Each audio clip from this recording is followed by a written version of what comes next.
کیونکہ یہود کا بھی ہے لیکن میں اس کو شارٹ کر دیتا ہوں. یہود کے بارے میں بڑی مذمت اللہ نے قرآن عظیم میں بیان فرمائی.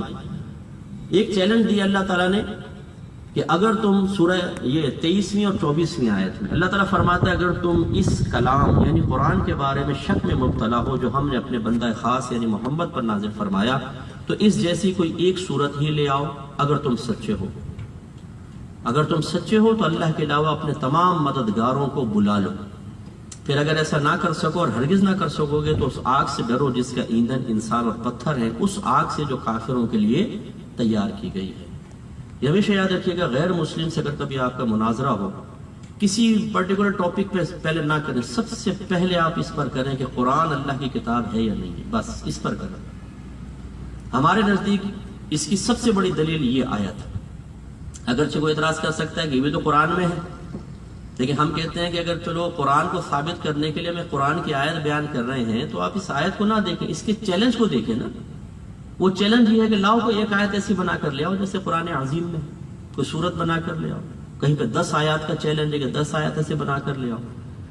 سرکار کے دور سے لے کر آج تک جدید ٹیکنالوجیز کتنی ایجاد ہو گئی لیکن ایک آیت نہیں بنا سکے.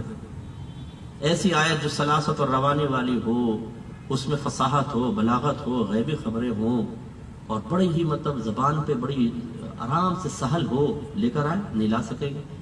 تو اس کا مطلب ہوا کہ جب کوئی چیلنج آج تک قبول نہ کر سکا تو یہ انسانی کلام تو نہیں ہو سکتا, اس کا چیلنج تو آسانی سے قبول کر سکتے ہیں.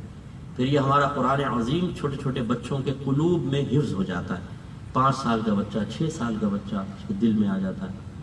6 سال کے بچے حفظ کر لیتے. کتنی موٹی کتاب, اور ہماری مدر لینگویج بھی نہیں ہے. یہ دوسری ہمارے مذہب کے حق ہونے کی دلیل. ہم چیلنج کرتے ہیں پوری دنیا کے تمام مذاہب کو, اپنے علماء سے لے کر عوام میں سے کوئی ایک اپنی مذہبی کتاب کا حافظ دکھاؤ, نہیں ملے گا, ایک بھی نہیں ملے گا. پچھلی آسمانی کتابیں صرف نبیوں کو یاد ہوتی تھیں, یاد رکھیں, ان کے امتیوں کو نہیں ہوتی تھی. نبی تشریف لے گئے, حفظ ختم, پھر ان میں تبدیلیاں ہو گئی. اللہ تعالیٰ نے قرآن کی حفاظت کا اس طرح اہتمام فرمایا کہ لاکھوں حافظ پیدا کر دیے, لاکھوں حافظ, ان کے سینے میں قرآن محفوظ ہو جاتا ہے.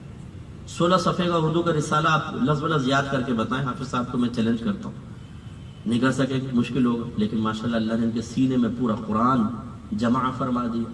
حالانکہ ہماری مدر لینگویج نہیں, اس کا مطلب یہ عام انسان کا کلام نہیں, یہ اللہ کا کلام ہے. جب عقل اس کو تسلیم کر لیتی ہے اللہ کا کلام ہے تو پھر جو کچھ اس میں بیان ہوا وہ اللہ کی طرف سے ہو, اس کو مانو, تو پھر سارے عقائد ٹھیک ہو جائیں گے, سارے اعمال صحیح ہو جائیں گے. اللہ نے اس میں کئی عقیدے بیان فرمائے آخرت کے بارے میں, اور فرشتوں کا اس کے اندر بیان ہے, مرنے کے بعد اٹھنے کا بیان ہے. یہ سارے عقائد بیان ہوئے تھے. 2 بس آخری میں چیزیں میں شارٹ کر کے